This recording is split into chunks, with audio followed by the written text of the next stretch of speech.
You know, we as Christians, we are not immune to doubt and fear. I mean, have you ever felt overwhelmed with doubt and fear, wondering where God is, whether it is a prayer that needed to be answered or just faithfully doing your Christian activities all the way and still no answer? I mean, in our journey, at least once or twice or thrice or multiple times, people go through that phase wondering, but God, where are you? But the great thing is, we are at least, or we cannot be controlled by doubt or fear if we allow it.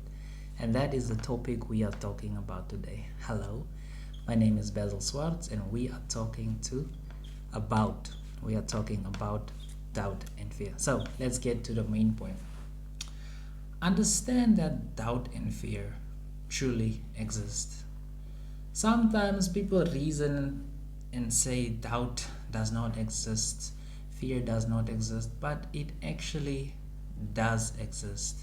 Because if you go to doubting Thomas in the Bible, in John 20, verse 25, Thomas could not believe until he basically saw the wounds that Jesus has. Because if you go to it, it says after Jesus' resurrection, Thomas said he wouldn't believe unless he saw the nail marks in Jesus' hands. But when Jesus then appeared to him, Thomas realized how real and present Jesus was in his doubts. Now, this teaches us basically that just because you doubt, it doesn't necessarily mean you are weak. It just shows you in which area you still need to basically grow, because Jesus meets us at our lowest moments. He meets us where there still needs to be, the light still needs to be shined on that iniquity that we basically have. So just because you have doubt does not mean you are weak. It just truly shows that there is still a lot of work that needs to be done. Because if you tell a person that you are weak, you're basically making an absolute statement that they will never change. So therefore it just shows that you need development. Now, the main point number 2, is the role of faith and navigating doubt basically. Now, what is the key to overcoming doubt? Obviously it is faith. Hebrews 11 verse 1 states that now faith is confidence in what we hope for and assurance about what we do not see.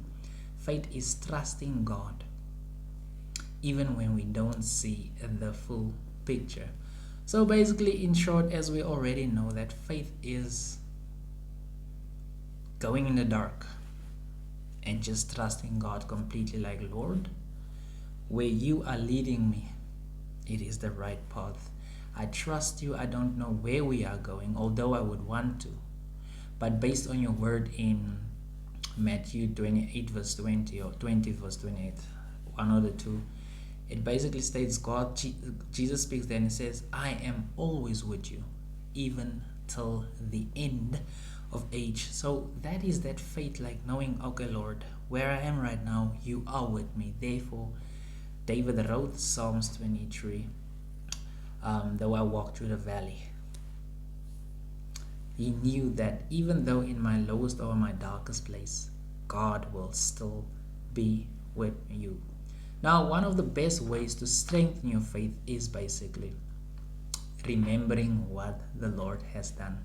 If you are faced with a new challenge, where you currently are, God put you there. God pulled you through. He navigated you through your circumstances and to get to the finish line. Now, let that then be a reminder of what the Lord has done. Maybe you survived an accident. Maybe there was a financial breakthrough. Maybe you got healed from some type of disease, resurrection. All those type of things gives us the reassurance that God will come through. regardless. So that's one of the greatest ways, is to remember what the Lord has done, and not truly just focus on what God now is busy doing or can do in this moment. When will he get through? Because then you will get impatient. But just to reassure yourself, like, God already came through the past, in my past, so what is stopping him now to get through in this present moment? Now, battling with fear. Remember, today's topic is doubt and fear. Battling fear with God's promises, basically. We all know the famous scripture called 2 Timothy 1 verse 7. God has not given us a spirit of fear, but of power, love, and a sound mind. Now, fear is a gift. Why? Because based on the scriptures, that God did not give us a spirit of fear, but he gave us a spirit of love, power, and a sound mind. So if you have a spirit of fear, it has been given to you and you received it, you accepted it. So God clearly wants to show you, like, listen here, if you have fear in your life, you have accepted the gift of fear through the enemy, because God is love, and love in its all forms. Now, we do not have to face fear alone, because if you go to Joshua 1 verse 9, it states, be strong and courageous. Do not be afraid. Do not be discouraged. For the Lord your God will be with you wherever you go. Now this links again back with Matthew 28 verse 20, which states then, I am always with you, even till the end of age. So this is a powerful reminder that God is with you and you are not facing fear alone. And Joshua 1 verse 9 clearly makes it so profound that God will be with you wherever you go. Now, as you already know, moving to the actionable steps to basically overcome doubt and fear. Guys, step number 1. Pray with authenticity. Pray with honesty. I mean, if you go through the whole Bible, you will see those great prophets and apostles. They had their ups and downs with regards to their relationship, but it was authentic. Remember, God, the reason why God is love is because he is authentic in it. It's not a feeling that you feel, but it's about the realness. You are being true, or you are sharing honestly how you feel inside. So pray with authenticity. That is point number 1. Tell God, like, God, I truly am confused right now. I truly am a little bit afraid, but help me get through this. I trust you. Your word states you will be with me. And so that is what you call authenticity.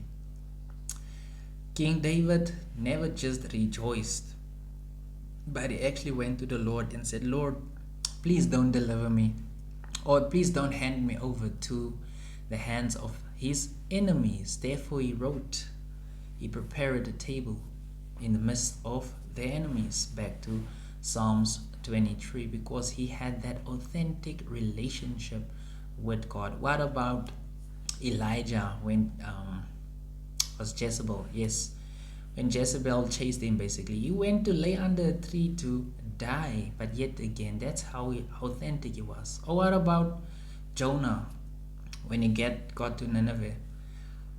He was mad at God for letting the tree die. That's how authentic their relationship basically was. It was not just a thing of like, I have to be this perfect being. No, you need to be real with God. And then point number 2 is lean on the scripture. What does that basically mean? Memorize the scripture, but write it on your heart and your mind, not just your brain. Yeah, let it go into your soul and your heart so that it can be there. When doubt and fear starts to overwhelm you, start quoting the scriptures. I mean, if you go to Isaiah 41 verse 10, another famous scripture which states then, "Fear not, for I am with you. Do not be dismayed, for I am your God. I will strengthen you. Yes, I will." Now, this verse basically encourages one to go forward, to stay strong in the midst of fear and anxiety and doubt. And then, lastly, as you already know, your community, your environment, immediate environment plays a big role. Surround yourself with people that love the Lord, not those pretend Christians that goes to church on Sundays but still stays the same the whole year after that. Every Sunday they dress up nice, they sing the songs and stay the same. No, surround yourself with a healthy community of people that truly pray and care about you, so that you can know if doubt comes or fear comes, you have a community that stands strong with you and pray with you. If this message resonated with you, don't forget to like, subscribe, share, turn on your notification, and we will see each other in the next video. Bye.